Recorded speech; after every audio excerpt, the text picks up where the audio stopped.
question, we are going to ask, what is astronomy?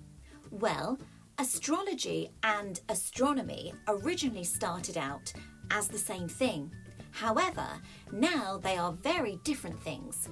Astronomy is one of the oldest sciences in the world, and there are even records of people monitoring the sky and the stars and thousands of years ago.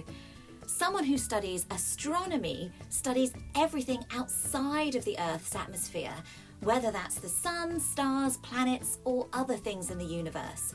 Someone who studies astronomy is called an astronomer. Some astronomers are scientists who do it professionally, while others just do it as a hobby. These people are sometimes called amateur astronomers.